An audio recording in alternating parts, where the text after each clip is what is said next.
मेरे सभी मसीही भाई बहनों को मेरा प्यार भरा सलाम। जय मसीह की, प्रेज द लॉर्ड। यीशु सहाय, शालोम कहती हूँ। धन्यवाद देती हूँ इस सुंदर समय के लिए और आशा करती हूँ कि मेरे प्रभु ने आप सबों को भला चंगा रखा होगा। मेरे प्रियो, आज के समय में, वर्तमान परिस्थिति में जब हम लोग देखते हैं कि मसीहियों पर किस प्रकार से सताव बढ़ते जा रहा है, तो चूँकि अब समय ऐसा हो गया है कि कई बार हमको या पूछा जाता है या फिर आपके मन में भी ये प्रश्न उठता होगा कि संविधान को देखें, नियम कानून को देखें या फिर हम प्रभु को माने। हम बड़ी असमंजस की स्थिति में रहते हैं। संविधान बड़ा है या फिर हमारा विश्वास?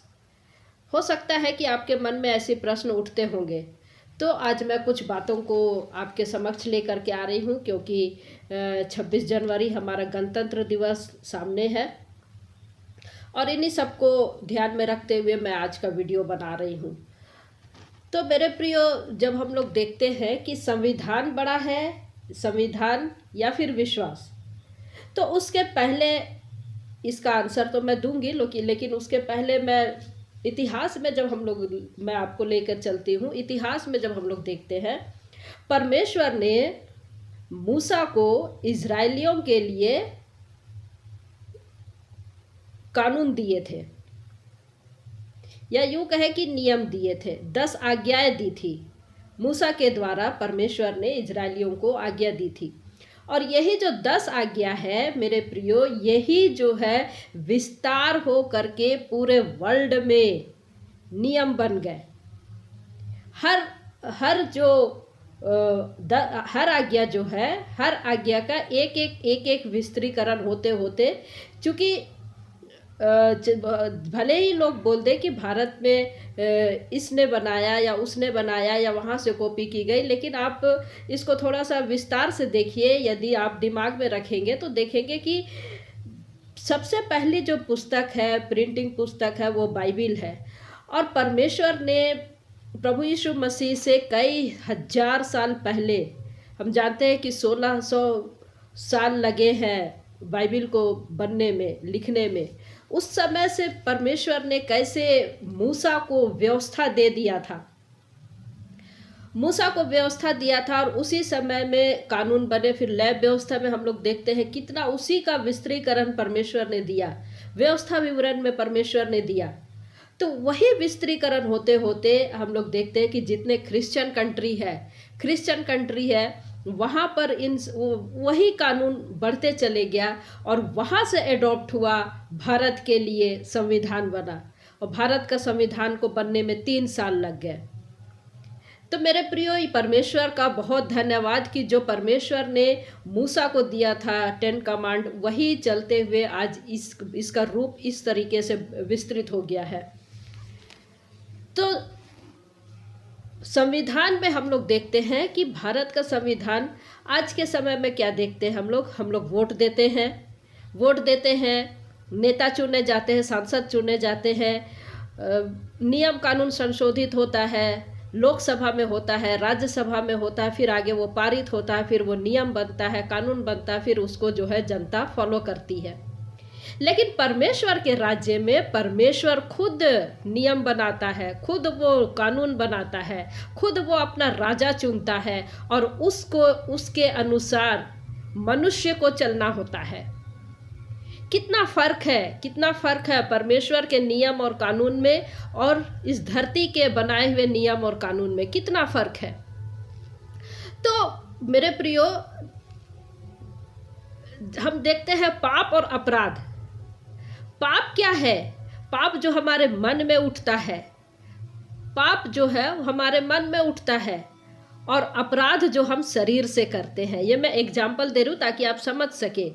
तो व्यवस्था जो परमेश्वर ने दिया, मूसा के द्वारा इज़राइलियों को दिया, उसके बाद में नियम दिए, कानून दिए, तो ये जो व्यवस्था था उसको प्रभु यीशु मसीह ने पूरा किया।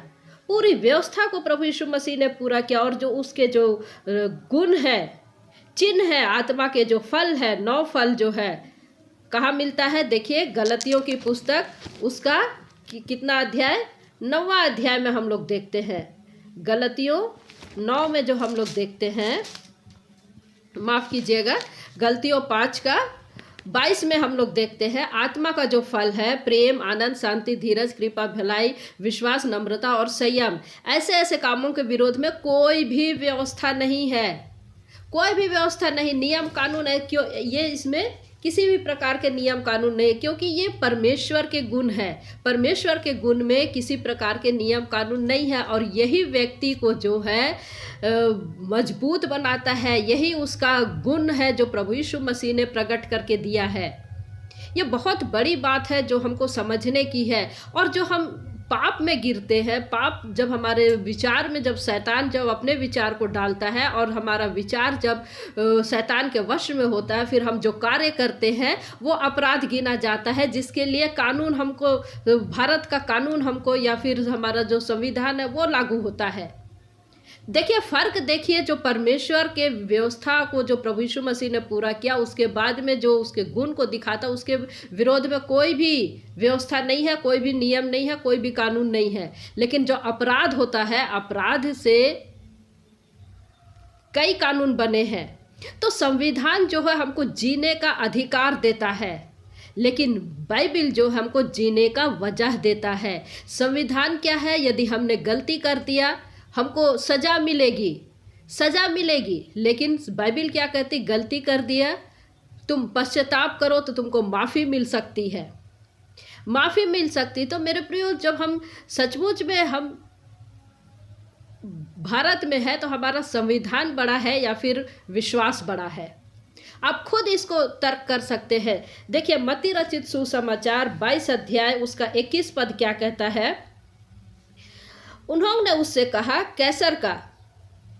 20 पद से मैं पढ़ रही हूँ। उसने उनसे पूछा, यह छाप और नाम किसका है? उन्होंने उससे कहा, कैसर का। तब उसने उनसे कहा, जो कैसर का है वह कैसर को, और जो परमेश्वर का है वह परमेश्वर को दो।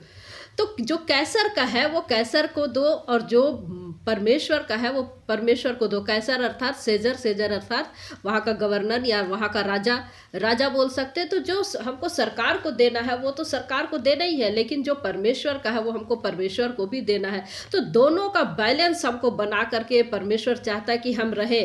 और वही चीज़ हम देखते हैं रोमियो की पत्री उसका 13 अध्याय में हम लोग पढ़ते हैं कि जो हमारे शासकीय अधिकारी लोग हैं, चाहे हमारे नेता लोग हैं, चाहे हमारे ऊपर में जो भी राजा या फिर पद में, ऊंचे पद में, हमारे पोस्ट में हमारे सीनियर यदि बैठे हैं, तो उनके लिए भी यहाँ कहा गया है कि हर एक व्यक्ति शासकीय अधिकारियों के अधीन रहे, क्योंकि कोई अधिकार ऐसा नहीं जो परमेश्वर की ओर से ना हो, और जो अधिकार है वे परमेश्वर के ठहराए हुए हैं। इसलिए जो कोई अधिकार का विरोध करता है वह परमेश्वर की विधि का सामना करता है, और सामना करने वाले दंड पाएंगे।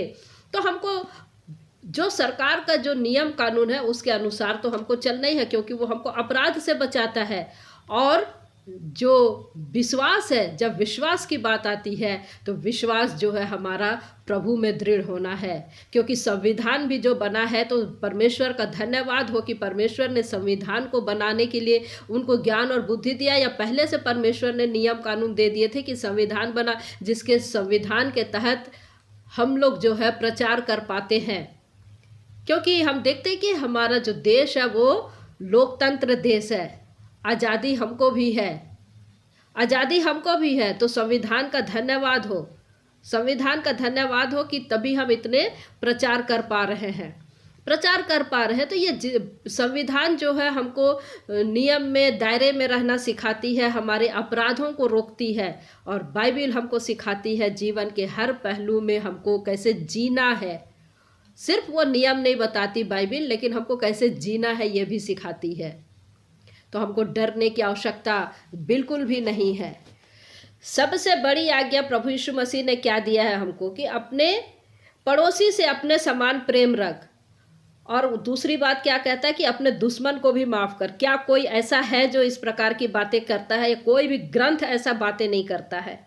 यह बहुत बड़ी बात है कि अपने दुश्मन से भी प्यार करो, अपने पड़ोसी को अपने समान प्रेम करो। अब ऐसा नियम कानून कहीं पर नहीं है, और ना ही दूसरे लोग के ग्रंथ में। ये सिर्फ और सिर्फ हमारा परमेश्वर प्रभु यीशु मसीह हमको शिक्षा देता है और प्रेम का संदेश देता है। लोग लड़ते हैं, झगड़ते हैं, हथियार उठाते हैं जवान लोग, लेकिन यदि कोई क्रिश्चियन भाई बहन यदि इस प्रकार का हथियार उठाता है तो आप 100% मान के चलिए कि वो क्रिश्चियन नहीं है। कोई भी क्रिश्चियन इस प्रकार का हथियार नहीं उठाता है। हाँ, लेकिन यदि उसके खिलाफ में यदि कानून कुछ कर रहा है, दूसरे लोग कर रहे हैं, तो वो कानून का सहारा ले करके अपने लिए वो प्रोटेक्ट कर सकता है, अपने लिए अवश्य प्रोटेक्ट कर सकता है वो। तो संविधान और विश्वास दोनों हमारे लिए जरूरी है। जय मसीह की, प्रेज द लॉर्ड।